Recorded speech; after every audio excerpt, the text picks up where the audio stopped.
Weisshaupt, you never did believe in knocking, did you? You left it open when Uncle Artemis came in. Besides, I wouldn't have missed this touching little scene for the world. There's a story you know about this? Cerebus doesn't give a damn who knows. Really? Not even Jaka? Cerebus, don't let him provoke you. It's just talk. Indeed. Just talk. Idle chatter. Aimless conversation. So what point are you trying to sell our little gray friend here? I'm neutral, remember? Of course, of course. I don't doubt it for a minute, my dear. But if you were to give him a card, what card would it be? Scepter? Gold? The priestess? I'd probably give him a picture of Sir Garrick. If you want to change the subject, just say so. You don't have to be aggressive about it. Who's Sir Garrick? A friend of Astoria's. Sort of. I would have said he was a friend of yours as well, but that would diminish your claims of neutrality somewhat. Would you like a drink? Brandy, if you have it. Personally, I've never been much for neutrality. Pick your side and start swinging. That's my theory. Of course, in my case, I started on my own side. How is Sir Garrick? Dangerous as usual? Just mentioning him seems to have the most extraordinary effect on people's hearing. I'm curious, did you really believe in that Republican claptrap in Est? Or was that all Astoria's doing? Thank you, my dear. That all depends. What Republican claptrap are you referring to? All of this business of giving the vote to farmhands and fish merchants. I mean, really. You're right. Cerebus thought it should have included whores and bums as well. Pardon Cerebus's language. I'm a big girl, I can handle it. And what, dare I ask, do you see as the benefit of allowing soiled doves to participate in the electoral process? It would put pressure on governments to be more responsible about their debts and loans. Cerebus hasn't met a whore yet who could abide giving anyone credit. Are you sure that you're done? I'm fine. I just swallowed the wrong way, that's all. I can see now why you and Lord Julius got along so famously. You're a lot alike. Which brings me to the point of this visit. How would you like to be Prime Minister of Est again? Not much. Cerebus has had enough of elections to last him a lifetime. Who said anything about an election? If you want the job, it's yours. I'm ready to make my move with the United Feldwar States. What, again? This time it's a little different. I have signed agreements. Lower Felda, Usepra, Togoth, Est, oh, yes, and Palnu. Palnu? I saved that little surprise just for you, my dear. I wanted you to be the first to know. You are too kind. The Countess simply adores hearing about all the latest intrigues. Especially yours. They always have the ambience of cheap melodrama about them. You'll find, my dear, as you grow older, that true melodrama never comes cheap. Assuming that I ever give it a second thought. So you figure Lord Julius will make the difference? The entire coalition is what will make the difference. Lord Julius, the Eastern Church, the merchant class, landowners. Most countries exist because of ethnic differences or geography. Ours will be dedicated to making us all wealthy beyond our wildest dreams. And that's why you asked Cerebus if he believed in republicanism. Exactly.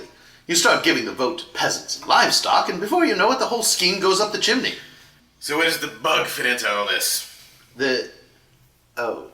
Him. The objective was to create a popular hero for the peasants and livestock. If you don't want to share your power with them, you'd better have something ready to distract them. The mistake I made with Captain Cockroach was to make him a government mascot and military figure. No one trusts the government, and no one trusts the military. The mistake Astoria made with the Moonroach was to make him an ordinary killer. She only managed to increase the nervousness in high places. When that nervousness reached a crescendo, she was forced to eliminate the Grand Inquisitor since he was about to take action. So when the ridiculous election was called and you won, she was stuck with a chap whose only function was to upset the natural order, which she now controlled. With nothing to do, he quickly grew flaccid, paunchy. The scenario of the Wolveroach combines the best elements of the three previous incarnations. Like the cockroach, he's a crazed lone wolf. Everyone admires the one who makes his own rules, no matter how stupid the rules may be. Actually, the stupider they are, the greater the admiration. Like Captain Cockroach, he's a product of scientific breakthrough. Possessing enormous strength, he was kidnapped by the founding fathers of the United Feldwar States, who replaced his skeleton with one made of lead for even greater strength. Oh, come on! A metal skeleton? No one would believe that. Oh, quite the contrary. A friend once asked if it was true that no politician ever failed by underestimating the intelligence of the peasants and livestock.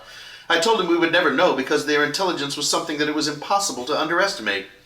The effect of the skeleton bit was threefold. One, it tied neatly in with a fantastic character he was talking about and whom evidently he wished to become.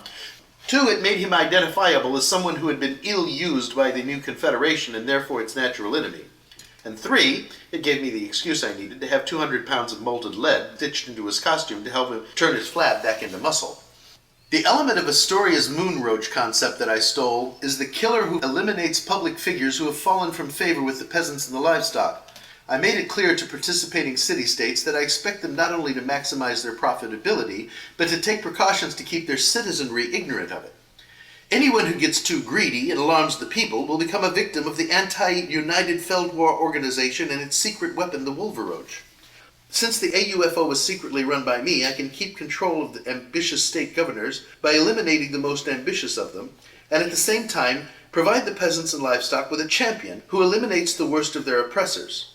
I just feed the names to my hand-picked AUFO agents, dubbed the X-persons, to relay to the Wolveroach. The, X-persons?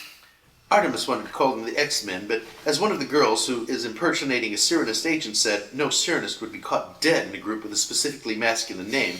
Bright child. I gave her a raise, of course. So, what about it? You want to be Prime Minister again?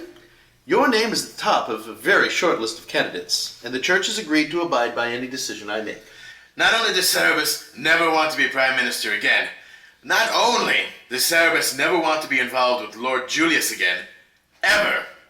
Not only does Cerebus never want to be within spitting distance of the Church again, ever, but if Cerebus never sees your ugly, smirking, snobbish mug again, Cerebus will be delighted. Okay, let's leave it as a definite maybe for the time being. Ta-ta all! Definite maybe? I swear that man went to school to learn how to exit.